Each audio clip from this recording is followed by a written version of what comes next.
Alright guys, Tactical Bit here, and yesterday we got a major update for Call of Duty Black Ops 4, all sorts of stuff. Nuketown was introduced, but mainly what I want to focus on is the changes for competitive play. There were gun balancing, there were glitch fixes, all this sort of stuff, and overall it's great news. You know, I did complain about the rule set that was announced a couple of weeks ago, which I think is still valid, but this update is definitely a big step in the right direction. But it's not all sunshine and rainbows. There are still some major issues or major glitches, I guess you could say, that should still be fixed, and maybe the gun balance isn't exactly where it should be, but this is definitely a good start. First of all, I just want to say thanks for 4,000 subscribers. We hit that milestone yesterday on the 2K recap video. Check that out if you haven't already. So thanks a lot for all the support over the last couple of weeks. I was looking through my analytics and it still says that, like, even in the last week, 71% of my view time is coming from people who aren't yet subscribed. So if that's one of you, and if you're enjoying the content, then don't forget to hit that subscribe button. All that good shit, baby.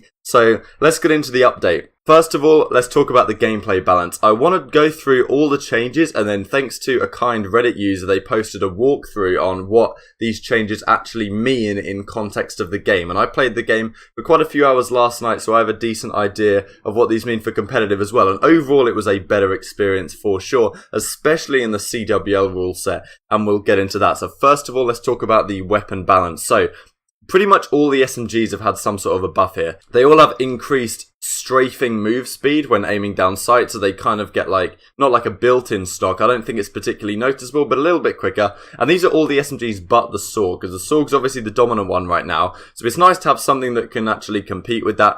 They've also all been added 5-shot ranges, or the Spitfire's 6-shot range has been increased. The Sorg still only has a 6-shot range, but the MX-9 and the GKS, even though this is only 3 meters, can actually kill in 5 shots. So the MX-9 maybe could be decent now with this 6 meter 5-hit kill range as long as you're very close range, but I don't think this is enough of a difference to change what the meta is going to be overall. I still think the Sorg's going to dominate. Maybe the GKS can be slightly more viable. Now it has the increased ADS move speed against something like the Maddox, because the GKS and the Maddox are very similar weapons, to be honest, and the Maddox pretty much outclasses the GKS in all fronts right now, and I think maybe the increased move speed and that potential 5-hit kill range at point blank makes it a little bit more viable, but it's definitely not going to be enough to dethrone the Maddox, I don't think.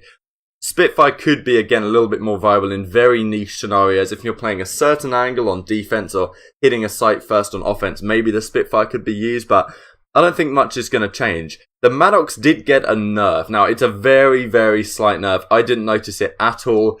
Slightly increased recoil of first and second shot, so it's a little bit less of a laser beam, but to be honest, I didn't have any issues killing people across the map with this last night, so I basically think the Maddox is pretty much the same. The Echo Fire Operator mod got a bit of a buff as well, but that's not going to be used in competitive, at least in the CWL. In GB, I think it's allowed, but I really don't think you need it considering how good the Maddox is anyway.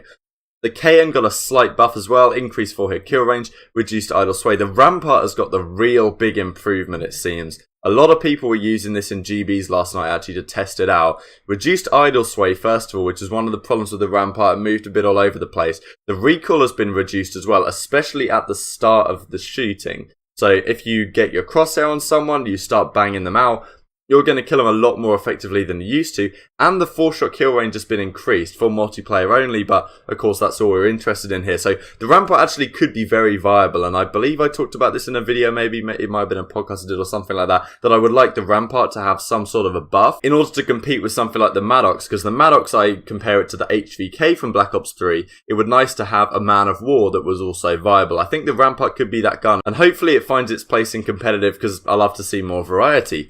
The Swordfish also got a buff. Now, one key thing to note is this operator mod, the Pentaburst, is not allowed in CWL variant. You can use it in GB variant, but they reduced the delay between the bursts. They also buffed the Pentaburst, so it's now gone back to the normal burst delay for the 4-shot, whereas the Pentaburst used to increase the delay a little bit longer. And also the idle sway has been reduced. So it still cannot kill in a single burst, but I think this could be very viable in the respawn game modes now. The ICR, it still seems to be the consensus that the ICR with double grip is better than the Swordfish, but in a respawn game mode, an entire burst will do something like 140 damage. Typically, the tactical rifles or the burst weapons have been better in search and destroy for trying to one burst someone from, a bit of range. But now, considering it cannot one burst, maybe it's not so effective in search, but it's more effective when you've got more teammates peppering people up with the Sorg, and you have the actual potential to one burst someone, because it's not very often that someone's actually on 150 health, especially if you're sending your SMGs out first. So hopefully we see this in competitive play. It's nice to have a burst rifle, of course. So the LMG got a nerf. There's been some changes to the sniper rifles here. The Koshka, I think, is the only one that's really used in competitive. Recoil now centers more reliably after the first shot, and I think most people use the Paladin anyway, so this probably doesn't have too much of an impact.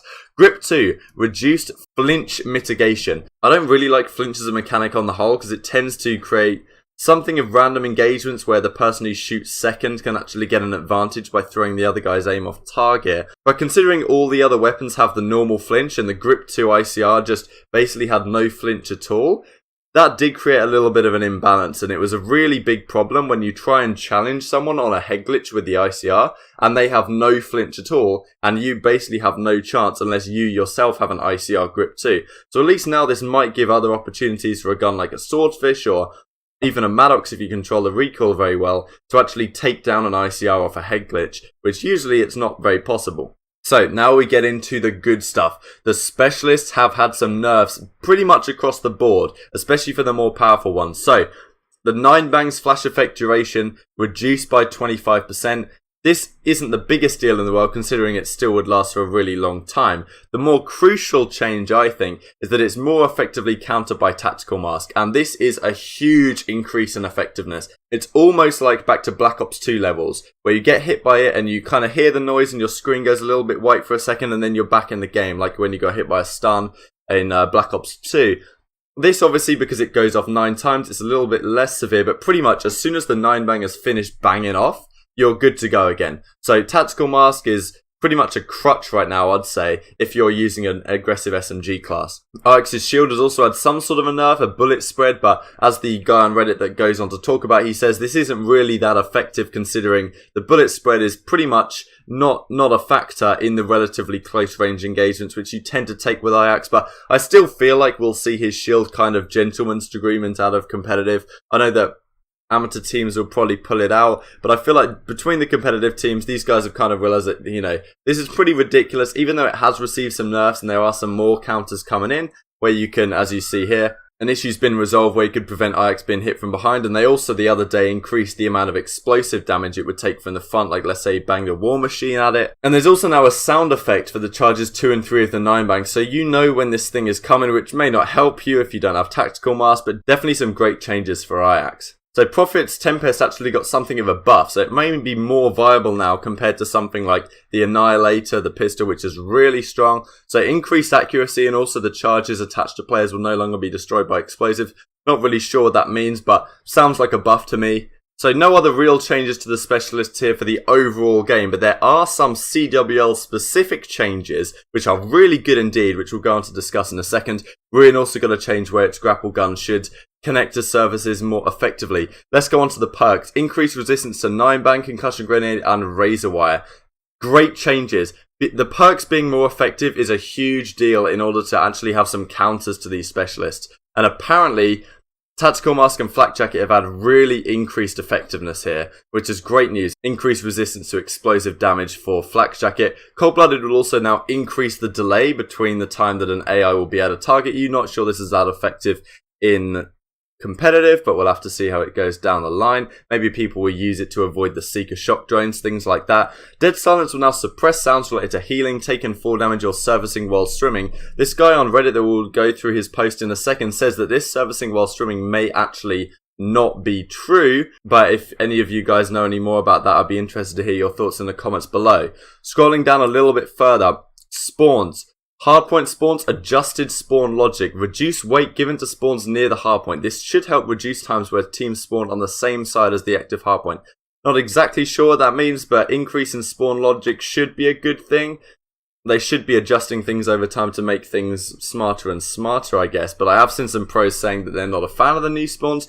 Who really knows? Haven't seen so far yet. Control also has adjustments for Arsenal, Summit and Payload. I don't think Summit's not a control map, but Arsenal and Payload I believe are, so that may be a big deal as well. And then Seaside and Gridlock also have some spawn adjustments, so these should be positive changes. Now we have some glitch fixes. So resolved an issue that would display friendlies and enemies on round switching custom games. I can tell you for a fact that this is not actually true. I don't know if you guys are aware of playing GBs or seeing it on Twitch or YouTube or so forth, that there's a lot of times in custom games a glitch where I believe it's something to do with either the kill cams or the rounds timer or something like that will make your teammates appear as enemies and make your enemies appear as friends. Now this issue has been somewhat resolved. It's slightly better than it was. It used to happen in basically every game that I played in GBs. Now it happens maybe every other game. So it's definitely not a complete fix. It's definitely slightly better. But the fact that they've resolved the issue is definitely not true. It does make me think, like, did Treyarch actually play their game after they have resolved the issue? Because it would literally have taken you 2 or 3 games of custom games to get this glitch again using the rule sets we play competitive in. And I don't really know how they've overlooked this, but hopefully, it's a step in the right direction, right? It's a little bit better. Hopefully they'll figure out a way to get rid of it entirely, because it's a huge deal for competitive right now, and one of the biggest grievances I have with the game. This is also a big deal for custom control, to enable team kills and suicides to count towards your team's number of remaining lives. So currently, the situation is if your teammate was to get tagged up really low, and the enemy team was pushing him, you could kill your teammate and it would not take away from your lives on the scoreboard. Which is obviously a big deal because your teammate has died, but yet it hasn't counted as a death, you know what I mean? It only counts if the enemy was to kill them. So I think this is a big change, and this is something that should be introduced to prevent that from happening. So, Search and Destroy changes a couple more down here. Resolved an issue that would grant an additional round win if the last enemy was killed just before the bomb detonated. I wasn't really aware of this glitch, but I guess I'm happy that it's fixed. And there's some change to do with optics as well. CWL custom games will come onto these changes in just a second. We'll keep scrolling down. Miscellaneous has a couple of important things here as well. Resolved an issue when being blinded or concussed would stop the player from capturing a zone in hardpoint domination or control. This is an issue that if you were stunned for some reason, it would assume you weren't in the hardpoint and couldn't capture it. So that's a really interesting glitch that I've never really been aware of before, but at least that's now fixed. Also resolves some issue to do with melee attacks, but apparently it's got even worse considering they released another tweet yesterday saying they're investigating when meleeing people that are moving, it doesn't actually work, and I had that issue a lot when I was playing yesterday. So hopefully that gets changed also. And this one resolved an issue where sprint cancel's reload option could lead to a fire rate that was faster than intended. No idea what that could be, but I would take these with a little bit of a grain of salt. They say they've resolved the issue, and I don't know too much about whether they've resolved these, but I know for an absolute fact that they have not resolved this one. So now let's have a look at the CWL specific changes. So this was posted on the competitive Call of Duty Reddit yesterday by Treyarch Official. Nice to see some community involvement here. In custom games, you can now choose the CWL variant version of hardpoint control and search and destroy, which is great stuff. Because currently in custom games, you can't even save your rule set, which is pretty tragic, something we've had for ages. But at least now, if you're playing CWL variant, you can just click on CWL variant and it will set the rules all up for you, even though you still have to change the lobby settings to make sure people can't spectate third person or all that stuff. Not really sure why that isn't included in the rules, but so be it, it's a step in the right direction. So majority in a happy mood for today. The following gameplay changes are enabled with the CWL rule set. So this is the stuff I really like because it doesn't necessarily take away these elements from competitive play. It's not like it's banning them, but it's reducing their effectiveness to the point that, okay, a casual might tune in and say, oh, they're using the specialists that I like to use, and they won't necessarily realize that they're actually a lot weaker in the competitive version than they are in public matches. I don't necessarily like specialists regardless, but it makes sense given the avenue they're trying to explore with combining casual and competitive play. Barricade deals no damage but still slows. Barricade has reduced health. And Razor Wire deals no damage but still slows, and Razor Wire has reduced health as well. So Talk got a bit of a nerf for the CWL variant settings. I believe he's still banned in Search and Destroy, but you can use him in Hardpoint and Control, I think, in the CWL. So the Barricade's Guardian effect doesn't seem to happen anymore, and also it takes roughly 20 bullets, and the Razor Wire only takes like 12 bullets with an assault rifle to take these things out, so it's pretty easy. I think there are some glitches though with the Razor Wire. If you have Tactical Mask, you can get through it pretty easily with barely taking any damage. But have a look at this tweet from Machilla yesterday. He gets stuck in the razor wire for so long. I don't understand what's going on. I'm guessing he didn't have tac mask on this class. He's just stuck in this razor wire trying to move forwards, and it just doesn't want to comply with him. So, and the I'm Venji guy, or however you pronounce it, was saying that you can get stuck in the razor wire for like 30 seconds right now. I don't know if that's something of a bug. I'm guessing it is, because it would make sense of you to go through, but just really slow. And 30 seconds is way too long to, if that's actually a legitimate feature they've tried to employ. Sensor dart only lasts 3 seconds, enough for 1 ping. So I believe they're re-allowing the sensor dart now for competitive play, and it only lasts 3 seconds, enough for 1 ping. You know, that seems relatively reasonable. I still don't like it, but of course, it's not like it is in public matches where it's constantly spamming, and maybe it won't even get used that much at all. The tac deploy, which is only allowed in control, has a maximum of 4 spawns before it's destroyed, and it has a reduced duration as well. So that seems, again, a step in the right direction. You know, I don't necessarily like it in theory, but it's clearly going the right way about things. The Reactor Core deals reduced damage now, so the Reactor Core is a super strong specialist, especially considering it isn't even the primary one. It's the secondary, tactical, whatever you want to call it. And it's super strong, the fact it goes through walls, so I'm glad that's got a little bit of a nerf. And the rockets now deal reduced splash damage to players, which means they're actually planning to allow rockets in competitive play so they can be used to deal with score streaks and also the specialist weaponry and equipment. So it doesn't really feel like competitive Call of Duty still to me, but again, it seems like a positive change. The mesh mines deal non-lethal damage. Uh-oh. Okay, I'm not sure what I think about this, because it seems to imply maybe they want to bring Nomad back into competitive. They haven't changed things yet, but the fact that they're allowing mesh mines...